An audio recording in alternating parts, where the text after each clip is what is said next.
বন্ধুরা ভুল করেও খাবেন না পুত্রদা একাদশীতে এই খাদ্যগুলি, না হলে হতে পারে আপনার একাদশীতে অনেক বড় পাপ। এর ফলে স্বামী ও সন্তানের উপরে নানা রকম পাপের ভাগীদার হয়েও তাদেরকে ভুক্তভোগী হতে হয়। বলা হয় একাদশী ব্রত পালন করলে সেই ব্যক্তিকে পুরো নিয়ম কানুন অনুসারী একাদশী ব্রতটি পালন করা উচিত।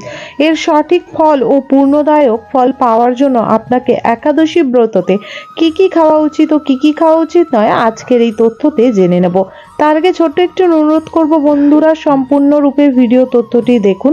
ভিডিওটি যদি ভালো লেগে থাকে অবশ্যই একটি লাইক করুন, কমেন্ট বক্সে জয় নারায়ণ লক্ষ্মী জয় অবশ্যই লিখুন। অবশ্যই চ্যানেলটিকে সাবস্ক্রাইব করে রাখুন আপকামিং পূজা পাঠ, তন্ত্রকথা, জ্যোতিষশাস্ত্র, বাস্তু টিপস, টোটকা উপায় দেখার জন্য। বন্ধুরা সর্বপ্রথম বলে দেব, পুত্রদা একাদশী ব্রতর সময় নির্দিষ্ট কিছু খাবার খাওয়া উচিত নয়।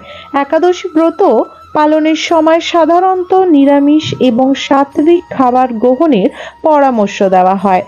বিশেষ করে বলা হয় যে সব খাবার নিষিদ্ধ করা রয়েছে সেই সব খাবারগুলি যদি খেয়ে থাকে তাহলে ব্যক্তির অনেক অনেক সমস্যা হতে পারে।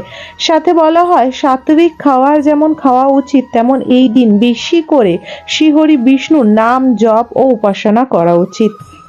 বন্ধুরা খাবারের মধ্যে বলা হয় ধান জাতীয় খাদ্য যেমন চাল, আটা বা বিশেষ করে ময়দা, রুটি, পরোটা, পোলাও ইত্যাদি। ডাল জাতীয় খাবারের মধ্যে মুগ ডাল, মসুর ডাল, ছোলা, তুয়োর ডাল ইত্যাদি। শাকসবজির মধ্যে পেঁয়াজ, রসুন, কচু, পুঁইশাক এবং মাশরুম। এছাড়া মশলার মধ্যে হিং, লবঙ্গ, সর্ষে, তেজপাতা ইত্যাদি তামসিক মশলা হিসেবে ধরা হয়, তাই এগুলি খাওয়া নিষিদ্ধ। সাথে মাছ মাংস ধরনের আমিষ খাদ্য, এই সব ডিম একদমই খাওয়া উচিত না। গন্ধ জাতীয় যে খাদ্যগুলি যেমন টক দই, ছানার ক্ষেত্রেও তবে দুধ কিন্তু খাওয়া যেতে পারে, কিন্তু টক দই বা ছানা এই সব জাতীয় খাবার খাওয়া যেতে পারে না। এর বদলায় আপনি দই বা বিশেষ করে ছানার বদলে আপনি দুধ খেতে পারেন। বলা হয় যে তামসিক খাবার যে কোনো মাদক জাতীয় দ্রব্য ও নেশা জাতীয় দ্রব্য একদমই এই দিন স্পর্শ করা উচিত না।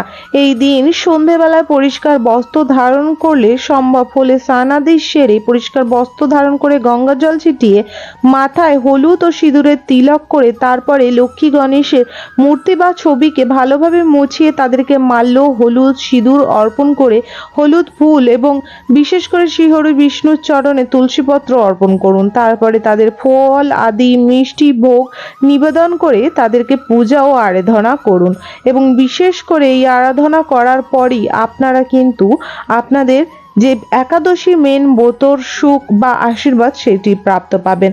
একাদশী ব্রত পালনের একটি গুরুত্বপূর্ণ দিক হলো নির্দিষ্ট সময়ে বিশেষ পূজাটি করে নেওয়ার সাথে বিশেষ করে নিষিদ্ধ নিয়ম অনুসার পালন ও বিশেষ করে যা যা নিয়ম কানুন আছে পালন করা। পুত্রদা একাদশী একটি বিশেষ একাদশী যা পুত্র সন্তান লাভ বা পুত্রের মঙ্গল কামনার জন্য পালন করা হয়। এই ব্রত বিশেষ করে সময় সাত্ত্বিক খাদ্যের গ্রহণের মাহাত্ম্য রয়েছে। সাথে বজায় রাখতে হয় এই দিন বিশেষ করে অনেকে খিচুড়ি ও পায়েস, পোলাও, ভাত এগুলো থেকে নিজেকে এড়িয়ে রাখা উচিত। সাথে এই দিন রুটি, পরোটা, লুচি, কেক ইত্যাদিও না খাওয়া উচিত। ধান থেকে যেমন চিড়ে, মুড়ি, ধান জাতীয় খাবারও এই দিন খাওয়া যেতে পারে না। ডালের মধ্যে মুগ ডাল, মসুর ডাল, ছোলা ডাল, অড়হর ডাল, তুর ডাল, সয়াবিন খাওয়া যায় না। শাকের মধ্যে রসুন ও পেঁয়াজ তামসিক খাবার, তাই ব্রত ও যে কোনো পূজা পাঠে এটি পবিত্র নয় এবং এটি খাওয়া যেতে পারে না। সাথে কিন্তু কচু ও পুঁই ও বেগুন, মাশরুম, মূলো ও ফুলকপিও এই দিন খাওয়া যেতে পারে না। শুধু কিছু নির্ধারিত সবজি রয়েছে যা গ্রহণযোগ্য, যেমন আলু বা কাঁচকলা ব্রতর জন্য গ্রহণযোগ্য হিসেবে মান্য করা হয়, কিন্তু সব থেকে ভালো হয় শুধু আলুটাই খাওয়া। মশলার মধ্যেও যেমন আপনাদের আগেই বলেছি গোলমরিচ, লবঙ্গ, হিং, তেজপাতা এবং সর্ষে খাওয়া উচিত নয়, কারণ এই চারটি জিনিস দিয়ে বিশেষ করে পূর্ণিমা ও অমাবস্যা এছাড়া যে কোনো পূজা পাঠে কিন্তু এগুলো দিয়ে তন্ত্র সাধনা উপায় ও টোটকা আচরণ করা হয়, তাই বিশেষ করে এইগুলি এই দিন খাওয়া উচিত না। এই দিন বিশেষ করে সাদা লবণ লবণ বা জিরে ব্যবহারের করার জায়গায় আপনারা সন্ধক নুন ও জিরে খেতে পারেন। বিশেষ করে আমিষ জাতীয় খাবারের মধ্যে মাছ মাংস ডিমের সাথে সাথে অনেকে কিন্তু প্যাকেট জাতীয় খাবার খায়, যার মধ্যে নানা রকম প্যাকেটের মধ্যে কিন্তু জিনিস মিশ্রিত করা থাকে। তাই বিশেষ করে প্যাকেট জাতীয় খাবার খাবেন না, নেশা জাতীয় খাবার এই দিন একদমই খাওয়া উচিত না। সাথে অ্যালকোহল জাতীয় খাদ্য, কফি, চা বিশেষ করে খাওয়া উচিত না। এবং বিশেষ এই দিন যে যত রকমের নেশা, অনেকে নানা রকমের নেশা করে থাকেন, সেগুলি খাওয়া উচিত না। যেমন পন্ড্রেও, শস্য, রবি শস্য এগুলোই একাদশীতে মানা থাকে। এক্ষেত্রে noodles, chips, biscuit, cake, chocolate এগুলিও কিন্তু রাসায়নিক জাতীয় খাদ্য বা প্যাকেট ফুড, তাই এগুলি না খাওয়াই উচিত। পুত্রদা একাদশীতে কি কি এমন খাওয়া উচিত বা খাওয়া যেতে পারে সেটি জেনে নেব। এতক্ষণ তো জানলাম যে কি কি খাওয়া একদমই উচিত না। পুত্রদা একাদশী বা যে কোনো একাদশীর ক্ষেত্রেই ফল জাতীয় খাবার আপনি খেতে পারবেন, কলা, আপেল, আঙুর, পেঁপে, জাম ইত্যাদি। এছাড়া শুকনো ফলের বদলে যে সব ফল আপনারা খেতে পারবেন, যেগুলো শুকনো ফল হিসেবে, সেগুলো হলো বাদাম, কাজু, কিশমিশ, পেস্তা। এছাড়া সাবুদানা বা রাজগিরি সেটিও খাওয়া যায়। বিশেষ করে সাবুদানার খিচুড়ি, সাবুদানার লাড্ডু, সাবুদানার পায়েস খেতে পারেন। এবং বিশেষ করে দুধ বা দুধ জাতীয় খাবারের মধ্যে শুধু দুধ আর ঘিটাই খাওয়া যেতে পারে একাদশী ব্রত চলাকালীন। ছানা বা টক দই বা দই খাওয়া যেতে পারে না। বলা হয় আলু ও কাঁচকলা নিরামিষ পদ, তাই আলু ও কাঁচকলাও খেতে পারেন সবজি স্বরূপ। এছাড়া নারকেলের জল ও মধু খেতে পারেন বলে মান্য রয়েছে। বলা হয় ব্রত খাদ্য সংক্রান্ত নিয়ম গুরুত্বপূর্ণ বিশেষ, তাই অবশ্যই একাদশী ব্রত পালনের সময় নির্দিষ্ট খাবার গ্রহণ ও বর্জনের মাধ্যমেই দেহ ও মন সুস্থ রাখা হয়। একাদশী ব্রতর খাদ্য নিয়মগুলি মূলত পবিত্রতা, মন শান্তকর ও সুস্থ শরীর বা শারীরিক সুস্থতার জন্য বিশেষ প্রয়োজন। সাথে এই সব খাদ্য খেয়ে যখন আপনি ঈশ্বরের দিকে মন লাগাবেন, তখন আপনার মন শুধু একটি দিকে থাকবে, সেটি হলো ঈশ্বরের দিক।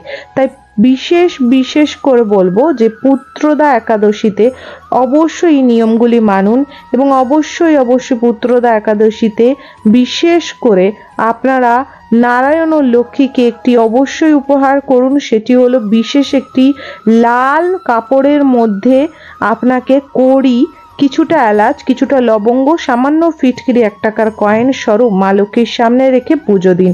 এতে আপনার সংসারে আয়োন্নতি বাড়বে, এছাড়া নানা রকম সৌভাগ্য লাভ হবে। বন্ধুরা, পুত্রদা একাদশী ব্রত পালনের মাধ্যমে জীবনের সমস্ত পাপ মোচন হয় এবং ধর্ম সিদ্ধি।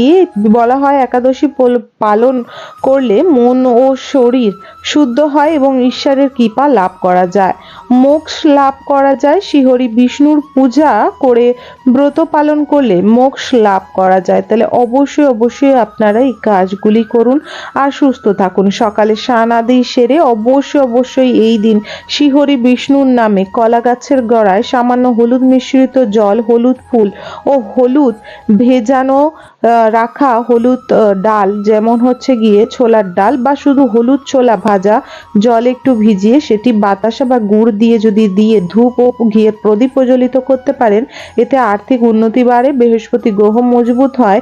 এবং বিশেষ করে এই মন্ত্রটি জপ করবেন, ওম নমো ভগবতে বাসুদেবায় নমঃ। এতে আপনার সুখ শান্তি সমৃদ্ধি বজায় থাকে।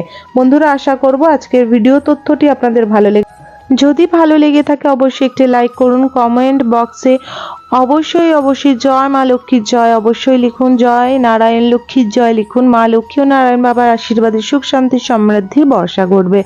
সাথে বন্ধুরা অবশ্যই চ্যানেলটিকে সাবস্ক্রাইব করে রাখুন আপকামিং পূজা পাঠ, তন্ত্রকথা, জ্যোতিষশাস্ত্র, বাস্তু টিপস, টোটকা উপায় দেখার জন্য। হরে কৃষ্ণ, রাধে রাধে, জয় নারায়ণ লক্ষ্মীর জয়।